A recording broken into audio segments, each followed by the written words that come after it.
Bonjour et bienvenue au 38e épisode de What is Love Podcast. Je m'appelle Meggy. Et moi, c'est Aïssata. On est ravis de vous retrouver pour un nouvel épisode après l'épisode du vrai camp de la sorcellerie. Nous avons un épisode sur le camp de la sorcellerie traditionnel.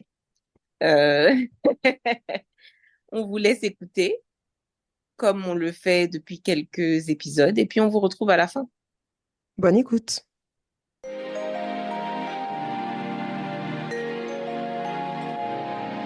On se rencontre par le biais d'une de mes meilleures amies à l'époque, parce qu'aujourd'hui on n'est plus amis, et c'est à cause de cette histoire-là. Déjà, c'était elle qui voulait. Ils se sont vus une fois en date au cinéma. Mais ma copine, elle avait d'autres critères en fait. Donc elle n'a pas trop aimé le date. Donc après qu'il lui a sorti ses sentiments, et elle n'était pas intéressée. Et un jour, je pense que vu qu'à chaque fois elle me postait, il m'a vu en story et il a dit à ma copine de l'époque que il aimerait bien savoir qui c'est. Bon, elle n'était pas très pour parce que déjà il y avait eu quelque chose, elle n'était pas très à l'aise avec l'histoire, mais bon. On s'est vu avec le jeune homme, enfin on s'est vu la première fois à l'anniversaire de ma copine et on s'est rendu compte qu'on était dans le même quartier pratiquement et que c'était facile en fait de se voir après. Et il a demandé mon numéro à ma copine. Elle a dit non. Maintenant après, elle est venue me demander est-ce que tu voudrais que je te donne son contact parce que je réfléchis depuis. Je lui ai dit ça va dépendre de toi. Parce que tu m'as expliqué que vous êtes déjà vu, est-ce que toi tu as laissé tomber? Et il faut savoir qu'avant même qu'elle me pose la question, moi, j'avais fait un rêve dans lequel ce jeune homme-là, je le voyais, etc. En fait, j'avais dit à Dieu, Seigneur, si je vois un homme dans mon rêve, c'est que c'est lui en fait. Donc le rêve, c'était juste que je l'avais vu marcher. Je crois qu'il me parlait, mais je me disais, moi j'ai jamais fait de rêve comme ça en fait. Pourquoi il est dans mon rêve et tout? Donc, je dis ça à ma copine. Elle m'a dit, ça va. Je te passe le contact et puis voilà, on n'en parle plus. Lui aussi, je lui donne le contact. Mais je sentais que, elle faisait comme si ça ne lui faisait pas mal, mais bon. Après, j'ai compris que ça, c'était pas très facile pour elle aussi. Mais ça m'étonnait parce que si tu l'apprécies qu'en tant qu'amie, ça devrait pas être un souci. Du coup, avec lui, on parle beaucoup. Enfin, on commence à discuter. Au début, j'étais un peu dans mon coin, mais après, j'ai laissé tomber tout ça. J'ai trouvé chez ce gars-là une intelligence que j'aimais bien, en fait. Je trouvais qu'il s'exprimait bien, bel accent. Et puis, il était beau aussi. Et puis, au début, c'était fluide. Et le fait aussi que j'avais fait le rêve, ça venait me conforter dans ma position. Je me disais, si j'avais un rêve, d'accord, ça va. C'est bon, peut-être qu'au final, c'est lui et tout et tout. Et on a pris 2 mois ou plus pour période de dating, etc.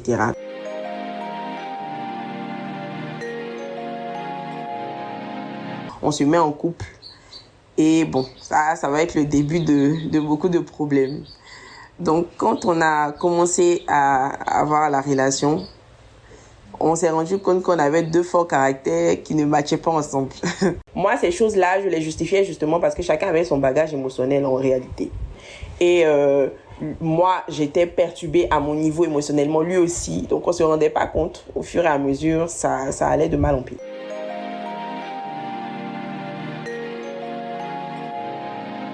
À partir de 6 mois, on s'est rendu compte que ça ne pouvait plus le faire. À chaque fois, c'était des disputes, même devant ma famille, au point où mon père, on n'était pas mariés, hein, mais mon père avait déjà convoqué une réunion parce qu'il avait appris que ce jeune homme était venu chez lui faire des tempêtes et mon père lui a dit clairement que si je te laisse être avec ma fille, c'est pour que tu lui apportes la paix. Donc si toi tu as une source de stress encore, ça va être compliqué. Donc il nous a donné des conseils.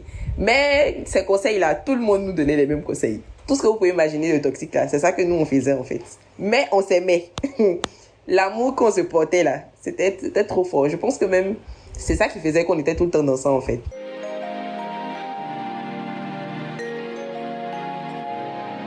Tout ce qui s'est passé depuis, je pense que c'est après quand il m'a dit, lui il veut aller à l'étranger. C'était un projet que je connaissais. Et moi, si je lui ai dit, ça me parle aussi. On peut essayer de faire ce qu'il faut ensemble. C'est vrai qu'on est dans des problèmes à chaque fois. On se sépare, on revient. Mais on sait qu'on a envie de rester ensemble. On sait qu'on a envie de se marier. Et si ça capote pour moi que je ne pars pas, Si toi tu vas, c'est pas un problème parce que moi je veux ton bonheur et tout, il n'y a pas de souci. Finalement, c'est lui qui a pu avoir son visa, etc. Donc moi j'étais contente, mais en même temps triste parce que je perds mon binôme, je vais me battre avec qui à Abidjan ici. Donc lui, il commence à faire ses papiers. Et moi, je lui ai dit, bon, avant que je parte, moi, j'avais déjà vécu une relation à distance. J'ai fait 4 ans avec quelqu'un, 2 ans, il était à l'étranger, ça s'est mal passé. Donc, j'aimerais bien qu'il fasse au moins le coco, ou bien même la dot, pourquoi pas, parce que pour moi, on était déjà bien implanté dans les deux familles. Pour moi, c'était évident. Mais il m'a sorti qu'il ne pouvait pas. Il a mis ça sur le côté non la famille, etc. Et moi, il faut savoir qu'à l'époque, je pensais que j'étais très prête à me marier. Pour moi, c'était déjà bien en fait. Je veux me marier, je veux avoir mes enfants, je veux avoir mes enfants très tôt. Donc pour moi, faisons notre affaire et puis après maintenant, si tu veux partir, au moins j'ai la garantie ici en fait.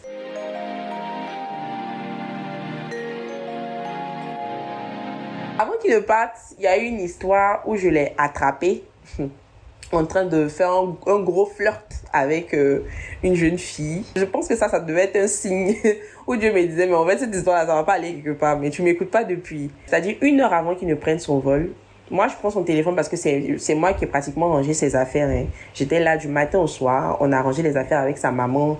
J'étais là, franchement, très impliquée dans son voyage. Donc, je prends son téléphone juste, je crois, je voulais appeler mon papa, un truc comme ça, et je tombe sur des messages de bonne route, tu vas me manquer. Donc moi je comprends pas, la personne qui doit dire bonne route, tu vas me manquer là, elle est déjà là. Donc je sais pas qui est dans le téléphone qui peut sortir mes phrases en fait. Donc je rentre et je me rends compte que il parlait avec quelqu'un depuis un moment. C'était rien de dramatique, mais il y avait des intentions à caractère sexuel, il faut le dire. Donc là je prends le téléphone tranquillement. Je sors de la maison, je vais me mettre sur la route. Faut même pas qu'il me voit en train de faire ça. Je vais sur la route là-bas, j'exporte la discussion. Et puis je reviens déposer le téléphone. Et puis je lui dis, mais en fait, telle fille là, j'espère que ça s'est bien passé. Hein, parce que c'est elle qui a t'accompagné à l'aéroport en fait. Il me dit, non, faut pas, non c'est rien. Il commence à demander pardon, etc. Il lui dit, bon, moi je vais pas t'accompagner. On doit partir dans peut-être 45 minutes. Tu pourras dire à ta maman que j'ai eu un problème. Bon, il m'a demandé pardon au nom de tout ce qu'on a vécu. Il faudrait que je laisse tomber. Au moins, je l'accompagne. Et puis, quand il arrive, où il s'en va là, on va bien parler de ça. Vraiment, j'ai attrapé mon cœur. Et puis, je suis partie l'accompagner. Donc, on est arrivé. Il a commencé à pleurer. Donc, il a fait sa scène. Moi, en tant que femme, j'ai laissé tomber. Quand il est arrivé où il partait, il m'a encore demandé pardon. Je pense qu'il m'a demandé pardon sur 2 jours, 1 ou 2 jours. J'ai dit, bon, ok, ça me fait mal, mais bon. Il n'y a pas de problème. On va continuer notre relation. Très vite, je sens le gros manque qu'il a laissé ici parce qu'on se voyait pratiquement tous les jours. Je tombe dans une dépression parce que, comme j'ai dit, moi, j'avais déjà mes problèmes émotionnels. Et là, il n'est plus là pour atténuer un peu les choses. Ça, c'est devenu très, très compliqué émotionnellement. Donc, c'était vraiment des crises dans le sens où je te vois pas assez, tu es où. Lui aussi, avec son fort caractère, il a ses problèmes, il se dit qu'il allait étudier, il va pas rester dans ça. Quand il m'appelle, c'est juste pour me parler de ses problèmes d'école. C'est ça en fait le truc, c'est que il parlait que de ses problèmes. Mais moi, mon réservoir émotionnel, c'était pas son problème en fait. Il n'était pas là pour lever, comme on le dit. C'était vraiment pour m'exprimer sa situation. Et moi, je comprenais pas que lui aussi, il recherchait un réconfort. Mais si tu recherches un réconfort, essaie d'en donner un peu quand même. Et il trouvait que j'étais égoïste. Il trouvait que moi, je ne l'écoutais pas assez. Pourtant, quand tu as des problèmes, même avant d'aller composer, tu m'appelles. Donc, je te rassure toujours. Si tu as la paix, en fait, que tu recherches là, moi aussi, j'ai besoin que tu me parles, en fait. Et il est arrivé que la Saint-Valentin nous a trouvé dans encore des soucis. Mais il m'a quand même envoyé un cadeau et tout depuis là-bas. J'ai dit, ok, merci beaucoup. Mais c'était pas le cadeau que je voulais. Vraiment, j'avais fait tout pour qu'il m'offre ce que je voulais en fait. Je lui ai dit que je voulais une paire de chaussures. Je lui ai envoyé le numéro de la dame. Et en fait, ça coûtait pratiquement la même chose avec le paquet de chocolat qu'il m'a envoyé. En fait, je lui reprochais que toi, tu ne m'écoutes pas assez. Parce que si tu m'écoutais, tu allais savoir que je ne voulais pas cette histoire de chocolat encore. Je voulais que tu m'offres une paire de talons. Et c'est devenu des histoires, tu n'apprécies pas assez mes efforts. Est-ce que tu sais comment j'ai fait pour avoir l'argent? Je dis, mais en fait, ce que tu as dépensé pour le chocolat, là, pour la box, là, c'est la même chose que tu allais dépenser pour les chaussures. Donc, c'est pas une question d'argent, c'est une histoire de tu ne m'as pas assez écouté. Ça a commencé à devenir trop pour moi. Moi, j'avais besoin qu'on m'écoute, j'avais besoin qu'on me parle. Je me sentais vraiment seule. Et j'ai un ami de l'époque avec qui j'étais très proche, en fait, avant lui-même. Avec qui on avait eu, c'était pas une relation, mais c'était un flirt. Donc, j'appelle cet ami-là, il était 1h, je crois, 1h ou 2h du matin. Et on discute, lui, c'est vraiment bon délire. Si tu as des problèmes, tu l'appelles, vous allez rigoler, parler, vraiment tout. Entre-temps, mon élément, il suivait tout ça. Donc, il savait que j'étais en ligne sur Messenger. Je devais sortir avec mes copines et on devait se mettre en tout noir. Donc, j'ai demandé à mon ami, j'ai dit, bon, moi, je sais pas trop ce que je vais me mettre, mais j'ai envie de me mettre un corset. Et ça peut être bien, en fait. Donc, il dit, corset, lui, il sait pas trop ce que c'est. Est-ce que je peux m'envoyer une photo? Donc, je vais sur Google, je cherche une photo de corset et j'envoie dans le Messenger de mon ami, il regarde. Donc, quand mon chéri de l'époque a vu ça, il s'est dit, mais en fait, on est en train de parler de quelque chose, en fait. Qu'on est en train de parler, on est en train de préparer quelque chose de spécial. Donc, il a pris ça très très mal. Déjà, il m'appelle sur WhatsApp, tu fais quoi? Il savait très bien que j'étais déjà en ligne. Et j'ai menti. Ça a été mon erreur monumentale. Je dis non, que je suis là, je scroll, etc. Il dit non, que tu es en ligne, en fait. Je dis, mais comment tu sais que je suis en ligne? Parce que franchement, je pensais pas qu'il avait toujours, en fait, mes comptes et tout. Il me dit, tu es en ligne. Et tu es en ligne avec qui? Je dis, mais en fait, je suis en ligne avec quelqu'un. Et donc là, il me dit, déjà, je t'ai appelé parce que j'ai compo tout à l'heure. Comme toujours, j'ai compo tout à l'heure. Je veux parler de mon stress, je me sens pas bien, etc. Et tout. Donc, je lui dis, non, t'inquiète pas, ça va aller. Comme toujours, je le rassure. Mais il finit et puis il revient. Il me dit, non, que tu parles avec telle personne. Voilà ce que tu envoyais à telle personne, etc. Et je t'avais dit que je ne voulais pas que tu parles à cet homme et tout. Moi, ça m'a énervé. Tout de suite, franchement, je dis, mais attends, à un moment, faut arrêter. Après ça, je lui ai demandé pardon. Mais il dit non, en fait. Que c'est fini. En fait, ça va. Lui, il peut pas rester dans ça, etc. Que c'est bon et tout. Je lui dis, mais en fait, est-ce que tu sais ce par quoi je suis en train de passer actuellement, en fait? Parce que tu es toujours absent. Tu es toujours en train, selon toi, d'étudier. Comme si moi, il ne veut pas à l'école, en fait. Pourtant, je sais pas. C'est vrai qu'on n'a pas le même cursus, etc. Mais moi, je souffre, en fait. Moi, j'étais juste en train de parler à mon ami, il veut rien entendre. Il dit non, que moi, je suis pas une bonne femme pour lui. Je suis plus une bonne femme pour lui. Je dis, attends, tu es arrivé à l'étranger, mais je suis plus une bonne femme pour toi. Non, même problème, on gérait à Abidjan ici, là. Non, tu peux pas faire ça, en fait. Et une nuit, je l'ai appelé, vraiment, je me sentais très minable. Pour cette nuit-là, j'ai pleuré pratiquement 1 heure dans ses oreilles. Je me traînais, quoi. Je voulais juste qu'il revienne et qu'on continue notre truc toxique. Mais au moins, on sait qu'on est ensemble. Il dit non, que c'est bon, que lui. Je lui ai demandé, mais tu veux qu'on arrête, tu veux que je m'intéresse à quelqu'un d'autre, je comprends pas, qu'est-ce qui se passe? Il m'a dit, moi, il fait ce que je veux. C'est plus à son niveau, en fait. J'ai dit, ok. Pas de problème. J'ai passé pratiquement une semaine et demie à demander pardon. Et je lui disais que, mais en fait, toi, tu as fait quelque chose ici qui m'a vraiment pas plu. Tu m'as donné pardon 1 jour, 2 jours. J'ai laissé tomber, en fait. Mais là, en fait, tu as toutes les preuves que je t'ai rien, je suis pas en train de te tomber. Il dit non, que le simple fait que j'ai parlé avec mon ami là, il m'avait déjà dit que c'est pas la paix. Donc, il n'y a pas de problème.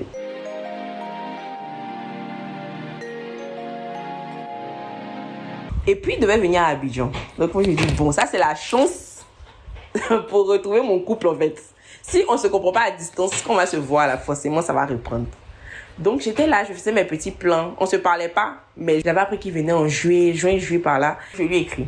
Et il dit, bon, c'est vrai qu'on se parle pas. C'est vrai qu'on se déteste, même tout ce que tu veux. Mais moi, j'attends que tu viennes, en fait, pour qu'on se parle, en fait. Qu'est-ce qui va pas? Il me dit, non, il n'a pas pu avoir son titre de séjour. Je vais m'expliquer un peu, tout ça. Donc, c'est pas possible. Et que lui, il savait pas que moi, je l'attendais vraiment parce que je voulais régler. Ça lui fait très mal parce qu'il ne peut pas être là. Et que lui aussi, il aurait aimé régler la situation. Vraiment, que les sentiments sont là. On a commencé à se parler maintenant pour régler un peu la situation, un peu tendrement, quoi. Et je dis, mais si toi, tu peux pas venir, voilà la femme amoureuse maintenant, moi, je peux venir. Donc, tu as ton billet, non, tu as calé. Tu as l'argent que tu avais prévu de dépenser ici, attrape. Moi, je vais voir qui je peux toucher. Moi aussi, mon travail, je vais économiser. On va se voir peut-être dans 2 semaines, etc. Donc, moi, j'ai commencé à nourrir l'idée. Vraiment, j'étais contente. Et on a même parlé, on s'est dit les vérités. Je lui ai demandé, est-ce qu'en ce moment, tu vois quelqu'un, tout ça. Il me dit non, qu'il voit personne. Il y a une fille qui voulait de lui, mais il n'est vraiment pas intéressé et tout. Depuis, franchement, il est encore focus sur moi et tout. Donc, moi, je vais voir mon père, même sur le champ. Je lui ai dit, papa, moi, je vais partir à l'étranger. Je m'en vais voir mon chéri, on va régler la situation. Papa, il comprend rien, mais bon, tu es une grande fille, non? Et puis, il va te soutenir dans tout. Ok, on va voir ce qu'on peut faire. Et puis, tu as l'argent? Je lui ai dit, je vais te trouver, t'en fais pas. J'appelle mon frère. J'organise tout, en fait. Et je lui envoie des messages. Je lui dis, bon, voilà ce que j'ai trouvé. Ton billet, je sais pas, est-ce que c'est possible de changer la date? Est-ce que c'est possible qu'il te rembourse un peu? Enfin, on essaie de trouver tout ce qu'on peut. Je vois qu'il me répond plus. Je dis, bon, tu fais quoi? Il me dit non, comme il n'a pas pu voyager, il va aller retrouver des membres de sa famille. Ils vont faire peut-être un petit voyage dans la sous-région de leur côté là-bas. Je dis, oh, ça peut être bien, ça va te permettre de changer les idées un peu. Donc le temps passe, j'ai plus ces nouvelles. Moi, je commence à organiser le voyage, je suis très enthousiaste et tout. Et à un moment, il m'a écrit pour me dire que lui, il est à Barcelone. Il me dit, aïe, tout de suite, là, tu es en Espagne. D'accord, ok, il n'y a pas de souci. Et je suis partie avec qui? Il m'a dit qu'il est parti avec sa famille. Il m'envoie même photos, même où ils sont dans le métro. Il ne sait pas. Il dit, ok, c'est bien. Entre moi, j'avais prévu, je me disais que dès que j'avais un peu d'argent, je voulais lui offrir ce voyage-là, en fait. Parce que c'est un grand fanatique du Barça, tout ça. Il voulait aller au Camp Nou. Je dis, ok, il n'y a pas de souci. En tout cas, que Dieu fasse grâce. Soit on part ensemble à l'avenir, soit toi, seul tu pars, en fait. Donc il m'a dit ça m'a fait un pincement au cœur. Je me suis dit, mais c'est ce que je voulais t'offrir, je t'avais dit et tout, à l'époque. Bon, ok, il n'y a pas de souci. Bon, si tu es parti, tant mieux. Si tu as profité, tant mieux. Donc, toujours, il ne me répondait pas. Et il y a ma copine qui me dit, ça va, tout ça. On dit quoi? Une amie qu'on a en commun. Elle me dit, tu sais que telle personne est en Espagne en ce moment, tout ça. J'ai dit, oui. Qui m'a même parlé, elle dit, mais vous ne vous parlez plus, nous, parce qu'on n'a pas déjà nos amis qu'on a recommencé à parler et tout. J'ai dit, non, qu'aujourd'hui, au moins, bon, je t'explique plus tard, que c'est en bonne voie. Elle me dit, mais il est là-bas seul? J'ai dit, mais moi, je sais pas, en fait. Qui m'a dit qu'il avait telle personne? Bon, je vais sur Instagram. J'ai vu qu'il m'avait bloqué. J'ai dit, bon, j'ai un second compte. Je vais sur son profil. En fait, le gars, il est en voyage de noces, en fait. C'est moi, il n'avait pas compris. C'est-à-dire que quand tu rentres dans la story, tu vois, il a mis voyage au Camp Nou avec madame, avec ceci. Je vois une fille. Déjà, bon, c'est pas son genre du tout. Elle est un peu plus de forme. Moi, je suis plus skinny. Je dis, ok, d'accord. Donc, je me dis, bon, encore amie. Mais après, je vois des commentaires du genre, quand elle me regarde comme ça, franchement, je perds les moyens. J'ai vu qu'ils avaient loué un hôtel. Vraiment très bien, quoi. C'est-à-dire que moi-même, là, je savais pas que mon gars pouvait lever comme ça. J'étais étonnée. Je dis, ok, d'accord, il n'y a pas de souci. C'est bien. Donc là, tout de suite, je suis en mode de, attends, toi, tu es en train de faire voyage. En fait, tu es en train d'organiser un voyage ici, partir en France. Bon, voilà, c'est dit. Et puis, lui, il est en train de faire un voyage en Espagne. Ah, ok, d'accord. J'ai piqué une crise. Là, on ne pouvait pas m'attraper. Tellement j'étais mal à 3h, 4h du matin, là. Mon père, il franchement, sa chambre est à côté. Je l'appelle, je dis, faut venir, s'il te plaît, dans ma chambre, parce que là, ça ne va pas. Donc, il rentre. Il me dit, mais qu'est-ce qui va pas et tout? Donc, je lui explique. Mon papa, il est très pragmatique, comme pratiquement tous les hommes. Il me dit, bah, ça n'a pas marché, c'est pas grave, hein. Tu sais, ok. Je dis, papa, là, c'est pas, il n'y a pas à faire de pragmatisme ici, hein. On vient de me tromper, je viens d'apprendre. Donc, je commence à faire mes recherches. Je vais sur son Instagram et je remarque maintenant que, il y a une fille qui commente un peu bizarrement les photos de ton gars depuis quelques temps. Et toi, tu n'as pas regardé, en fait. Je pense que d'ailleurs, même quand il a posté la photo au Camp Nou, elle a mis en bas, il a mis, j'ai vécu un beau moment et tout. Elle a mis en bas, on ira où tu veux, juste demande, quoi. Il dit, moi, mon couple, je vois un peu. Donc, je lui ai envoyé un message. Déjà, j'avais pris une de nos photos. J'ai brûlé la photo. Et je lui ai envoyé la photo. J'ai dit, tu vois, plus jamais tu mourras dans ta vie. C'est fini. On a vécu des moments toxiques ici. Mais ça, là, ce moment, tu m'as trompé. Ça, clairement, c'est direct, quoi. Tu m'as trompé. Et il n'y a rien à dire encore. Je me dis, bon, le matin, on va essayer de m'expliquer un peu qu'est-ce qui va pas. Il m'envoie un message le matin pour me dire que... Mais s'il m'a pas dit que il a voyagé, c'est parce que je suis folle, en fait. C'est parce que je ne vais pas bien. Que dans ma tête, ça ne va pas. Donc, il me dit ça. Et puis, moi, j'allais tempêter ici et tout. Quand j'ai vu le message, j'ai dit, bon, même si tu es bête, même si tu es une fille, tu ne réfléchis pas là. Ça, là, à ce moment-là, tu ne peux pas supporter. On ne peut pas te tromper parce que, clairement, c'est de la tromperie. On ne peut pas te tromper. Aller dans des coins avec une autre fille. Hein, pendant que toi, tu es ici, en train de réfléchir à comment tu vas faire pour le rejoindre. Et puis, on va te dire que tu es bête encore. Mais déjà, on va te dire que tu es malade. Tu es une malade mentale. C'est pas la peine. On arrête là, donc je l'ai bloqué. Et c'est resté comme ça. Il n'est jamais venu me demander pardon sur le coup. C'est resté comme ça.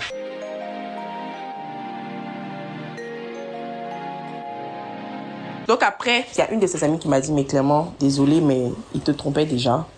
Quand il est arrivé, moi j'avais déjà des sons ici, mais bon, on ne peut pas venir te dire et tout. Je dis, d'accord, ok, c'est pas, d'accord. Donc un peu, les choses s'emboîtaient. Je commençais à comprendre pourquoi les moments d'absence, etc. Mais les jours passaient, il ne venait pas me demander pardon. J'ai compris que c'était fini. 3 mois passent, je vois que monsieur a organisé une demande en mariage pour mademoiselle. Grosse demande, hôtel, vraiment 5 étoiles. Bien là, sa maman même l'a aidé, même sa maman qui me connaissait très très bien. Ouais, il a aidé à choisir la bague et il a mis en bas. Il y a une fille qui a changé ma vie et tout. Et, hey! En fait, quand on lit ça, on a l'impression que moi, je n'ai rien fait dans ta vie, quoi. Mais bon, on n'est pas là pour ça. Tout de suite, je pense que les émotions, là, j'ai gardé. J'ai dit, bon, ça me fait pas mal, je pleure pas. Sauf que dernièrement, j'étais dans un process, on va dire, au niveau de la religion. Et clairement, j'ai compris ce que Dieu attendait de moi. C'était que je sache déjà ce que j'ai eu à lui faire, qui n'a pas été bien.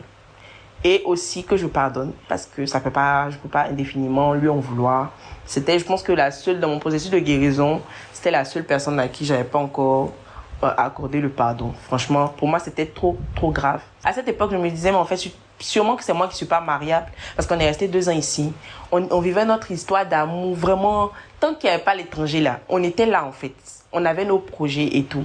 Donc, sincèrement, ça m'a fait très mal de savoir que en 3 mois, bon, peut-être que c'est le coup de foudre, hein. Peut-être que moi, j'étais pas la bonne. Mais quelqu'un comme ça, elle vient d'arriver dans ta vie, quoi. Elle sait pas comment toi, tu t'es battu ici à Abidjan. Elle n'a pas galéré ici à Abidjan avec toi. Elle n'a rien fait, en fait. Rien du tout. Et qu'en 3 mois, toi, tu lui dis, veux-tu m'épouser, en fait. Mais bon, après, je lui ai envoyé un message où je lui disais, bah, je te pardonne. Et moi aussi, je te demande pardon. Lui aussi, il m'a écrit, il m'a dit, je t'ai fait beaucoup de mal, je me rends compte aussi et tout, et que je m'excuse. Après, c'est déjà gâté. Mais il m'a dit quand même qu'il se rend compte. S'il n'avait pas eu la fille, je pense qu'il serait revenu. Ça, il me l'a dit.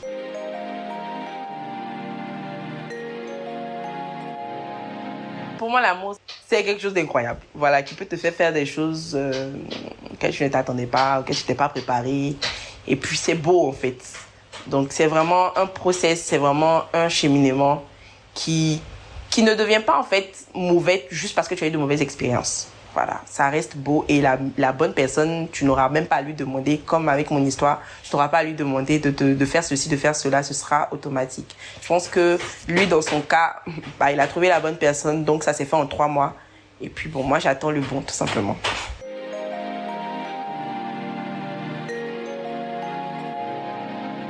J'espère que vous avez apprécié l'écoute de cet épisode.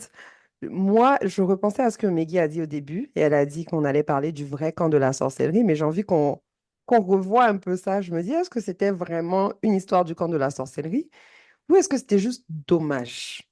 Genre, est-ce qu'il y avait vraiment un méchant dans cette histoire? C'est vrai qu'il y a des choses qui auraient pu être faites différemment, hein, avec plus de considération, mais est-ce que c'était juste une affaire de, en fait, les choses sont telles qu'elles sont et il y avait beaucoup de choses qui font que les choses n'allaient pas marcher sur le long terme entre ces deux personnes-là.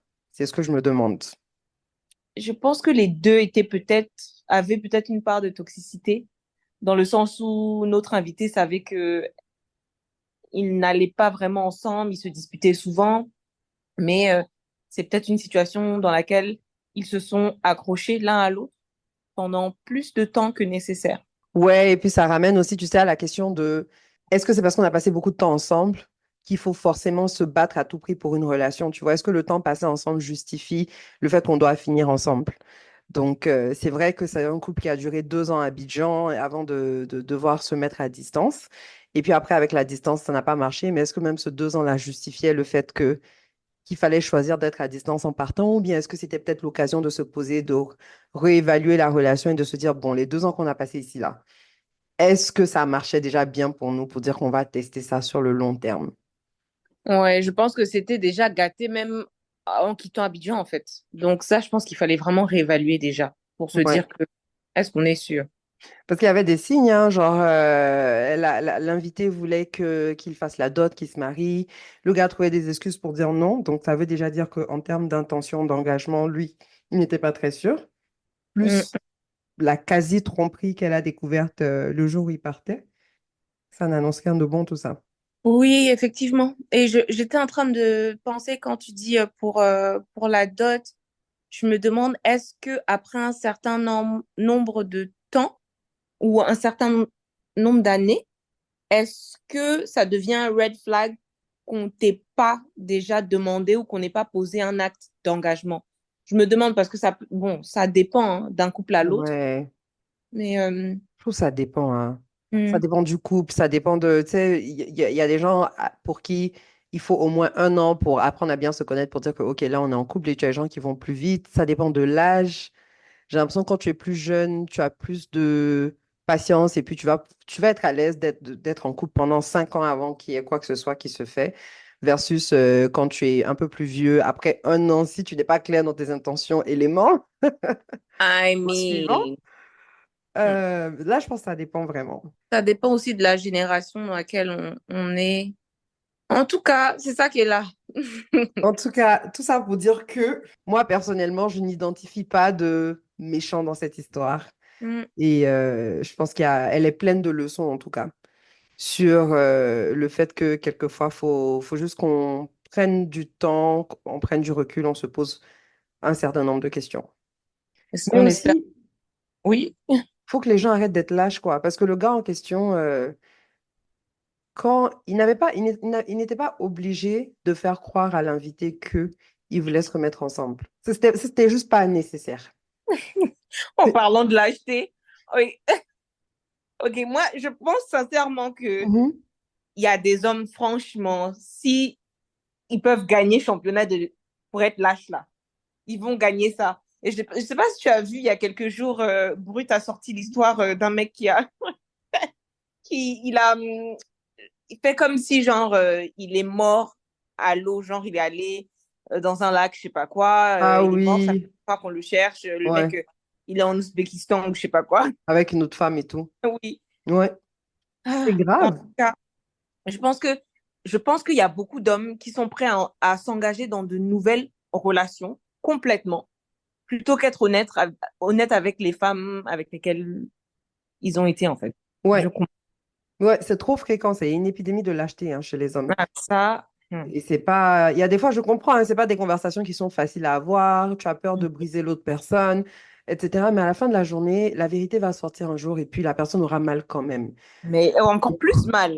Je veux dire, attrapez vos cojones et puis gérez-vous, quoi. Mais vraiment, Dites la tu imagines, vérité. genre, apprendre quelque chose quand il a déjà, genre, il a entamé, genre, il allait se marier ou quoi, mais c'est 1000 fois plus violent. Mais je te jure, là, la pauvre Go, elle est partie chercher billet d'avion. Elle est en train de chercher comment elle va prendre ses économies pour aller en France. Entre-temps, le gars, Eh, il est, il est en Espagne, en train de vivre sa meilleure vie avec sa chérie Coco. en tout cas, et puis le FC Barcelone là-bas. Hein, tout en sachant qu'il va bientôt faire sa demande en fiançailles, puisque ça ne se Hey. planifie pas du jour au lendemain. Donc, pourquoi tu Ah, dis à la fille, en fait, viens en France? Je ne comprends pas. non, c'est une violence. Donc, moi, je pense que c'était ça qui m'a peut-être un peu énervé. Mais il y a de quoi. Ouais. Bon, j'ai l'impression qu'on a eu tellement pire ici que I mean, il en faut tellement plus pour que, pour que je sois fâchée, en colère. C'est très grave. mais quand même, j'avoue que c'est grave. C'est C'est très grave. grave. On espère que vous aurez apprécié l'épisode. Ouais. Et puis nous, on vous dit à bientôt pour un nouvel épisode. À bientôt pour la suite.